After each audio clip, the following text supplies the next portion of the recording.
Welcome to the SDA Housing Podcast, brought to you by NDIS Property Australia.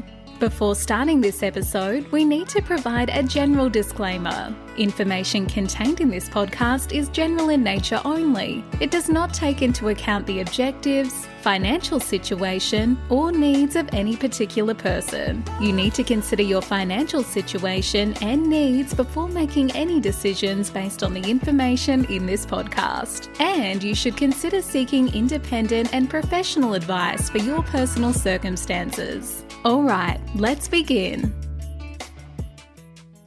Hello, everybody. My name is Debbie from NDIS Property Australia, and you're listening to the SDA Housing Podcast, a show that explains, highlights, guides, and brings awareness about all things SDA in this ever-changing NDIS world. I have two very special guest speakers with me today. A regular speaker, Kevin from Paramount Disability Homes. Hi, Kevin. Nice to be back. How you going, Debbie? And we've got a first-time speaker who is a bit of a fan of the podcast. That's how Katalin came to us initially. Katalin is from Hand in Hand Support Coordination. Welcome, Katalin. Thank you. Thank you for having me. Long-time listener, first-time speaker. Yeah, it's wonderful to have speakers who've been listening to us for a while actually, come on and share some of your knowledge in the space. So, Katalin, you are a specialist support coordinator. Obviously, you're very involved in working with your clients to find housing is a lot of what you do. You work with quite complex cases, I believe, do hospital discharges and other things. So I thought it would be really a useful conversation just to have maybe you and Kevin from Paramount Disability Homes, who is, of course, an SDA provider, discuss the Melbourne market where you both work and give us a bit of a more of an understanding of, I guess, just the complexities, how things work from the two sides and the collaborations required. Yeah, amazing. I'm more than happy to. Yeah, I'm going to hand it over to you, Kevin. Yeah, great. So obviously, I think we had a discussion on our last podcast about how we're utilizing some specialist disability accommodation to SDA properties for SIL purposes or for private rentals. And obviously, Katalin, she's a support coordinator, so she has obviously organized and helped participants or probably SIL providers obtain these sort of leases. So I thought today we would clear any, areas that are a bit gray in this space and see if we can better define how those leases would work out. So Katalin, do you want to sort of explain how you have helped previous participants or SIL providers with these leases? Yeah. Thanks, Kevin. Yes, so I'm a special support coordinator. We work with mental health, intellectual disability participants, as well as housing specialists. So we work with various stakeholders, obviously the participants themselves, but some of my participants are represented in some ways, some through OPAs, some through DFFH, and then we have hospital discharges as well. So it's a lot of interest in groups. And because of the disability type, some of us might know that intellectual and mostly psychosocial disabilities, having a hard time securing SDA funding in our current NDIS world, we do have to get creative from time to time. So that's where we step in and we source rental-like housing as well. So they can look different in each case. Sometimes we have rental, which are generally older stock held by the provider. Sometimes we have the SDA and the SIL provider differently as of different organizations. And sometimes I just work with the owners. So they are amazing. All different setups. Yeah. So, how it sort of works for us is sometimes the support coordinators or the SIL providers will reach out to us directly because they know that there's obviously some vacancies in, the western suburbs of Melbourne. So is that how you're finding, your stock? Yeah, I'm in eastern and southeastern suburbs, and most of my providers in these setups work in this area. And yes, I do have a book of people that I know what their houses are, what vacancies they have. And then when I have an inquiry, then I just look at my availability, which is flagged to me. or I know that they're available because, I travel around and I sometimes just drop into these properties and I offer it to them. If they're interested, then that's where the journey begins. So that's when I reach out to the providers. Are these places still available? What are the rent, or what are the requirements that you would like to see for these properties or for these rooms or for this part of the house? And I also have to represent the participant and because I have a working relationship with these owners and SDA providers, they trust me with what I bring to them. Yeah, I think trust is a very important part of this relationship. Not just the know-how, but the trust, because they know that I'm not going to put a HBS client to a home that is not going to fulfill his or her needs, or I'm not going to bring a high behavior of concern participant with mental health needs to a house that is not feasible to have a good relationship there with the residents or the tenants. Yep. Amazing. So right off the bat, I'm thinking, we have currently in Melbourne, there is a lot of investors out there that have obviously bought into SDA properties and they need a solution as well. Us as an SDA provider in this market, it's very hard for us to help all these potential investors. So, obviously there is room here for these investors that are listening in, a potential solution, because again, not every participant will get funded for SDA, but how does a lease work from your end? So given that we have a property that's suitable for the participant, what are the next steps that you would do? But generally, we buy in. So somebody already in that property, which is generally a fully funded SDA participant. And there is another room or another part of the house that is vacant for a longer period of time because of the location of the property. So I don't even touch a place until it hits the 1 year mark, because we know that about 10 to 12 months is where SDA clients find you. And some investors say, no, I'm happy to wait another year, and good on them because they have an income. But then some says, look, these are the little rental, and we agree on the rental rate. Generally, my first point of starting is 30% of the DSP, because this is what is underwritten by the DFFH.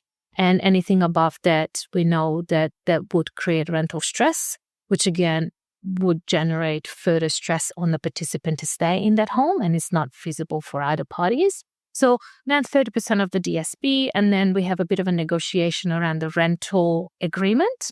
You might know that we have in Victoria, we have two types of rental agreements, one for general and one for disability rental. So then it's a conversation between the participant and the owners and maybe the OPA if they're involved.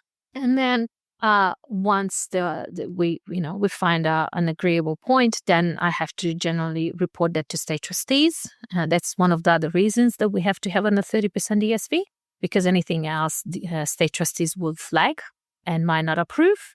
And if everything goes well, then we move in and, we start and hopefully everything goes well. Oh, obviously the functional capacity reports and all the reporting is also handed over to the providers just to assure them of feasibility of this agreement.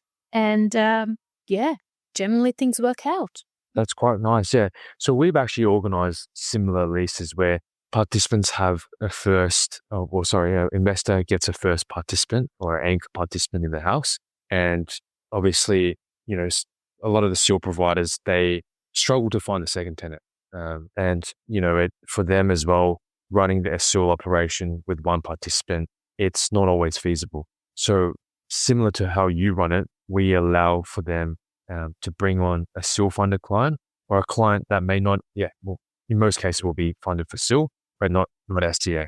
And the contribution that they pay is usually negotiable. So we charge what's known as maximum reasonable rental contribution, which is 25% of the DSP plus, Commonwealth rental assistance and a few other charges. And the SIL provider may choose to reimburse a portion as well back to the investor. So they might make an extra contribution, but it works very similarly, I guess, to what you're saying, because again, it helps out the investors. A lot of these suburbs will struggle to find that second tenant. It's a big win for the SIL provider as well. But what about for participants that, for houses that are just completely empty? do you have something that you can think of to help these investors out? I want to follow up on just what you mentioned before you move on.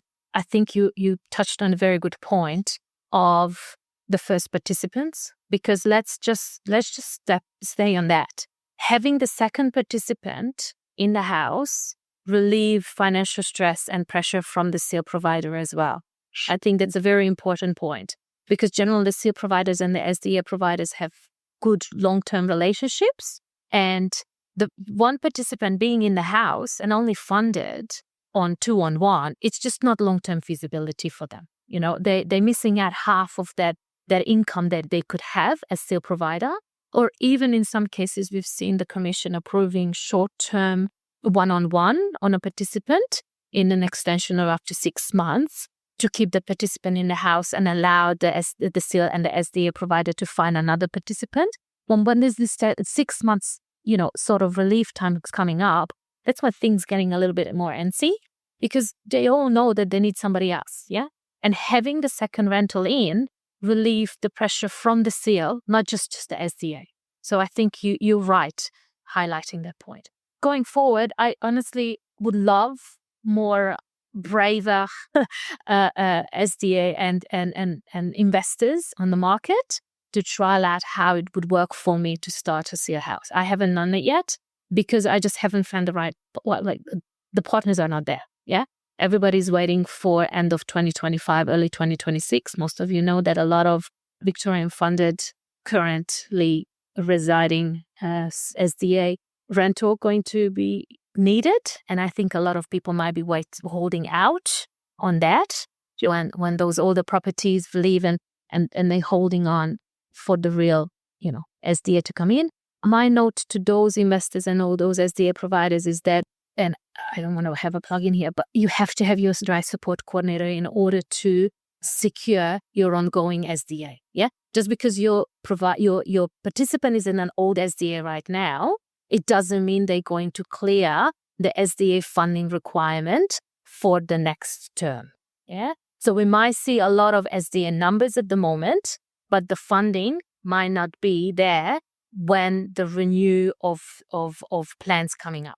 That was something, I'm just going to butt in here because this is a really good conversation. Yeah.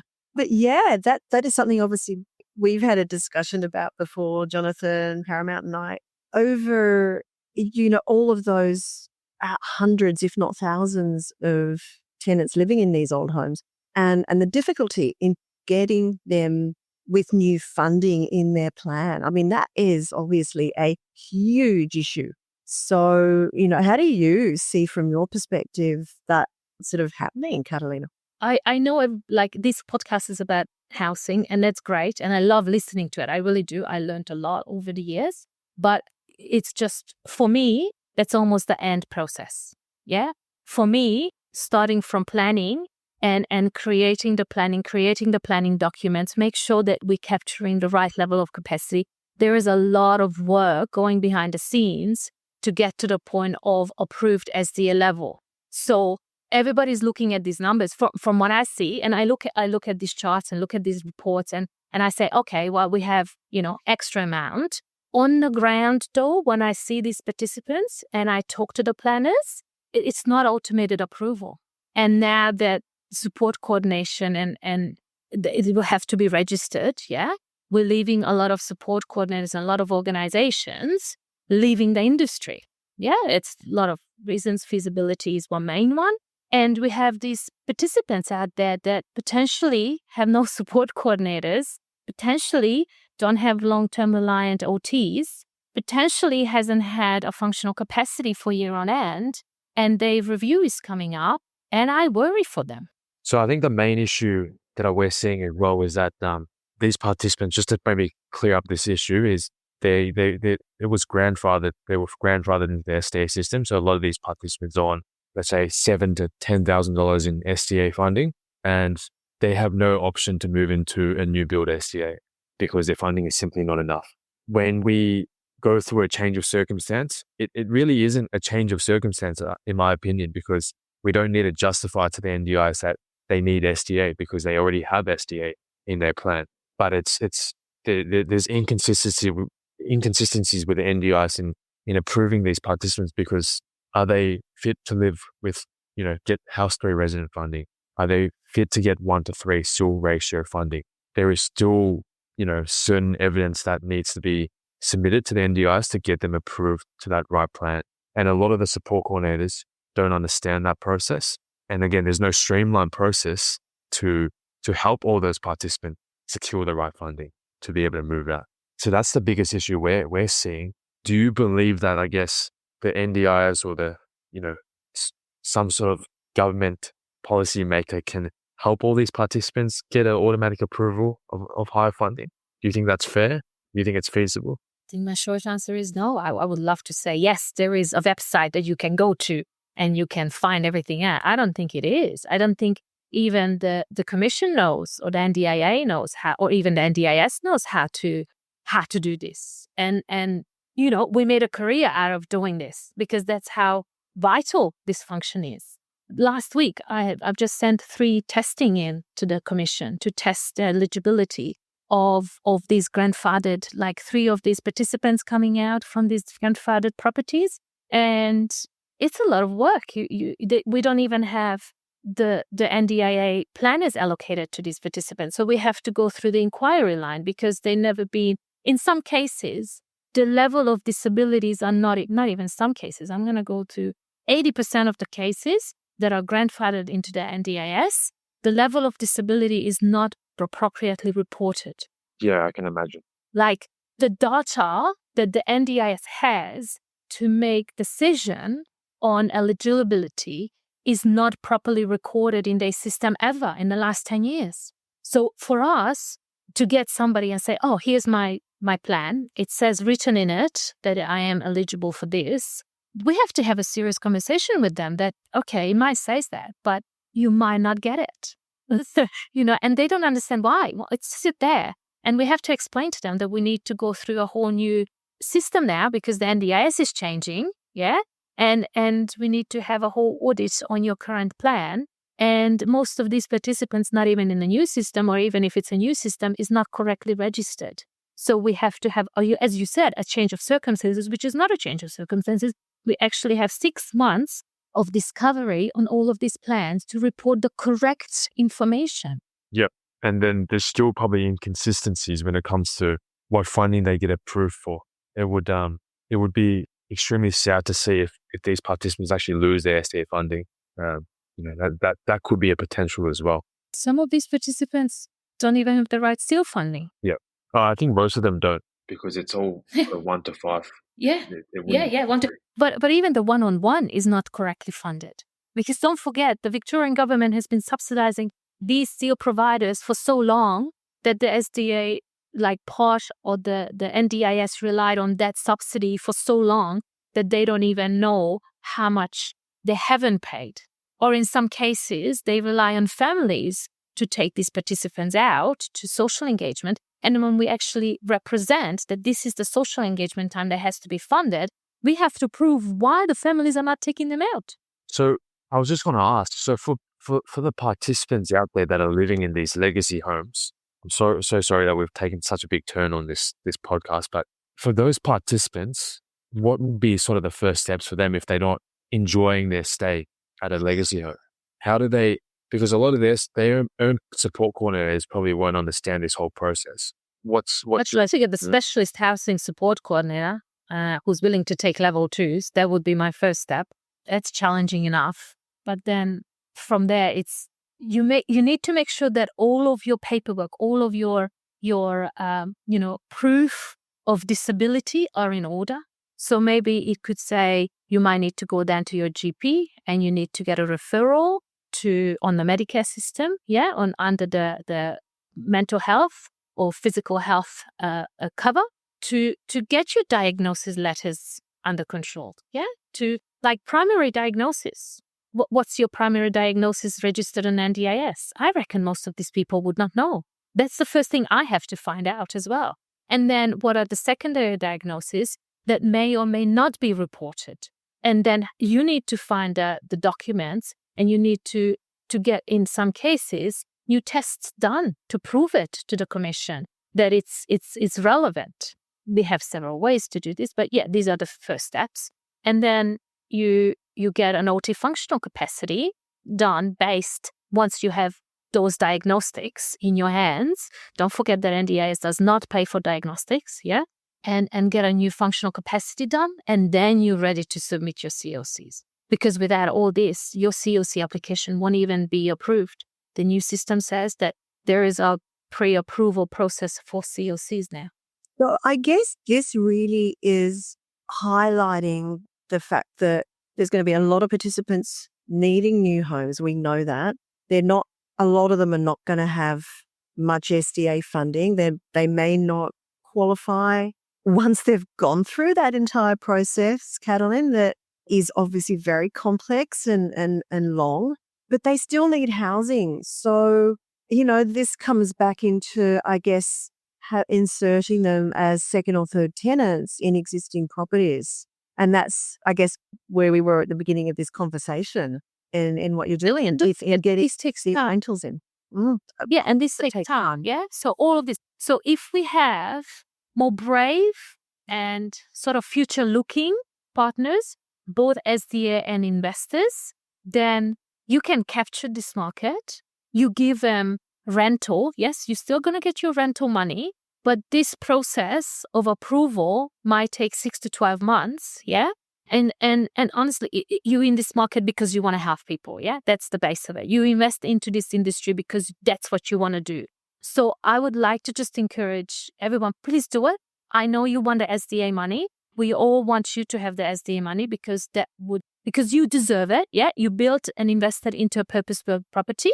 I'm not trying to shortchange you. I'm trying to encourage you to understand us a little bit better and help us out when we need help. So have a conversation with those support coordinators that they know what they're talking about. Have a conversation with the families or those SDA providers that they know what they're talking about, and have a bit of a vision. I think that's what I'm here to ask.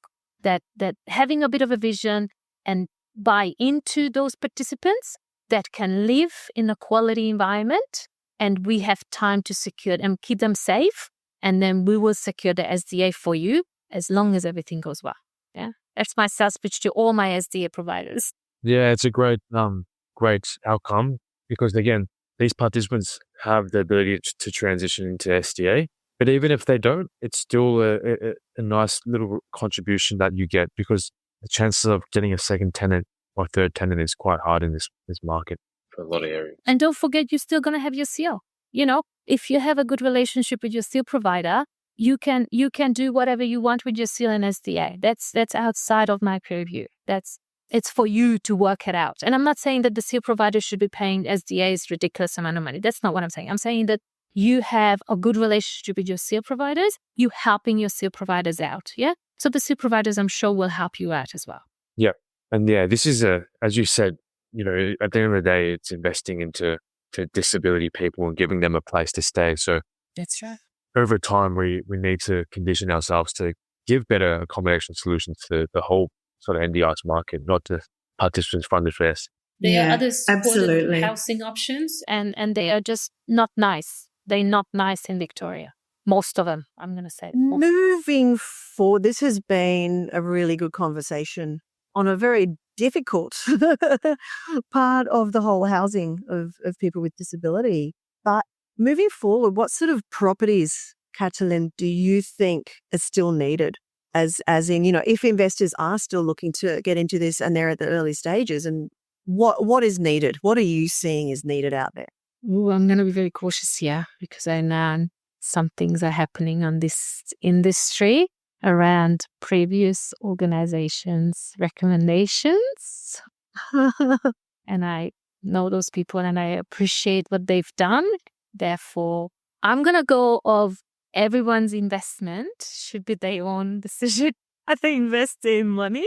I feel for what I'm seeking, we have good properties on the market and good properties to come.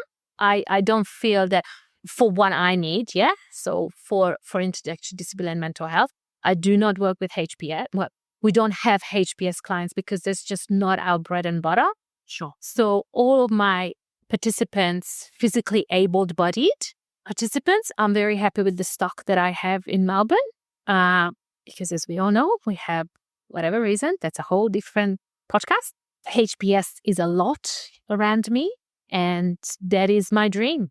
HPS is my dream, but it's been built. Yeah.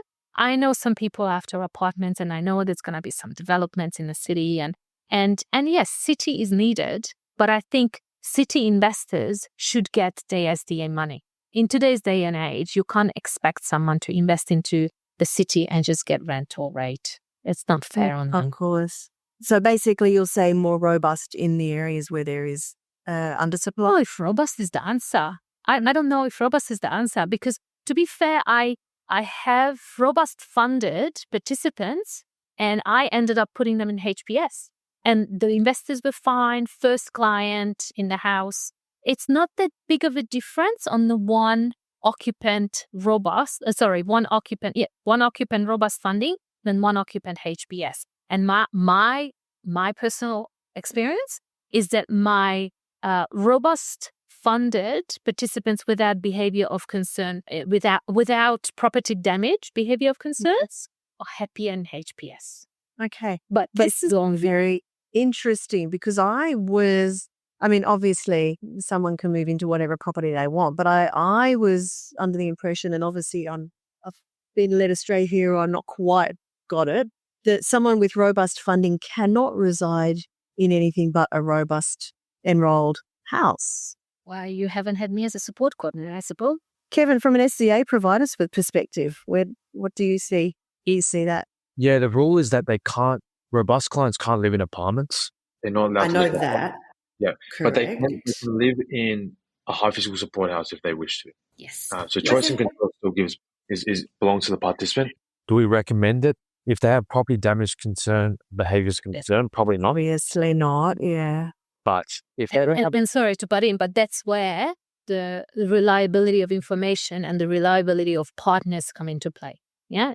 When I say to my people who I've been working for years that this is what it is, and I show them, and I have the introduction with them, and they experience my participants, and they're happy for them to move into a HPS, because there is clearly there might be a lot of behavior of concerns, but no property relevant damage behavior of concerns, then they fine. I have found that sometimes I have property damage relevant, behaviors for participants who are not funded for SDA because they're psychosocial. Mm-hmm. Yeah. That's interesting. Yeah. Well, there is a lot of consistencies within the NDIs. There certainly are. Yeah, for robust clients, in my opinion, I find a lot of them can't live with other clients. Is that what you're seeing as well? Yes and no. I have a particular case that I'm struggling with because we're going to solve it. But yes, so they're saying that particular participant cannot live with others, yet the funding is 2-on-1. Yeah. So at the moment, we don't have anybody with them, and it's not fun, but they funded for 2. You mean 1 to 2 funding, so 1 carer with 2 parties? Yes. Yep. No. The funding, the SIL funding is 2-to-1. 2 carers to 1 participant. But the SDA funding is for 2 people to live together. Yeah, but there's always inconsistencies in SIL and SDA. Yeah. Yes, but then if that area, and that's what we're working through at the moment, if that area picks up that he lives and the SDA provider, and they never said they would, so that's not the participant in any way not in danger of losing the home or at least live with somebody. But if you think about it, if you have to move somebody else in which paper you only funded for, and that individual will have to live with another person, that's where it gets funny. But yes, most of my robust participants live independently, or sometimes they live in a larger house and I can get a rental in to the opposite side of the house. So do you think the concept of, it might be a house or it might be villas or a duplex, but always for robust having separate living areas, separate kind of dwelling areas, where there might be a common area, yes, but they've got their own living space, they've got their own residence essentially. They have to. Yeah. Yes. Yeah. Yes. That works much better. And then somehow because of the setup of the property. Yeah. Just something that I was discussing with someone actually in the Perth market. there seems to be quite a bit of demand for participants with robust funding who want to live with their family. So Appendix H. So can't share with another participant, but certainly have always lived with their family and can stay with their family. So there's apparently a bit of demand picking up there for single tenancy robust properties, but as Appendix H. And for those of you who don't know what I'm referring to here, it's a little extra funding so that the participant can live with non-SDA tenants in the property, i.e. family or friends or whatnot. Are you seeing that in the Melbourne market? A lot of participants don't know about Appendix H, and what the process to get it is if they do want to live with their family and take on a whole lease of the property, given that they have SDA funding, they can move in and then we will provide a letter of quote to the NDIS. It doesn't require a change of circumstance. It requires just an adjustment to the plan. And often they get that extra 20 to 30 grand in SDA funding. So it works out quite nicely for the investor as well. But yeah, it's definitely an option that people don't know too much about. And we're constantly, the first thing is I want to live independently. We ask them if they want to bring their families. And then, it works out for a win-win for the investors. Fabulous. And I don't think there's debt Appendix H extra funding. It's on a case-by-case basis. Is that correct? Yeah, it depends on how many rooms there are in the house. So obviously a 3-bedroom house will probably get more in Appendix H funding than a 2-bedroom house, depending on design category as well. But generally speaking, it boosts the funding by 20 to 30 grand, what I've seen. Great. All right. I don't want to continue on too much longer. We've already gone over half an hour.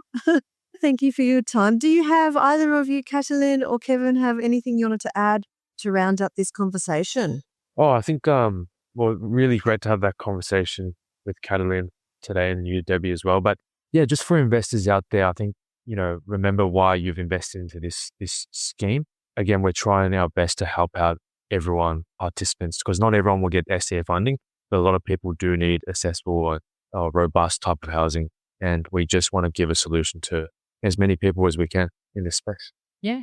I would double down on this as well. And thanks for wrapping it up, Kevin. I think it's I know some people having it very tough out there because they invested at the wrong place, and I generally feel for them, but not all lost. If you can't get out and you just take a breath and let's talk to us, be a little bit creative, be a little bit more brave.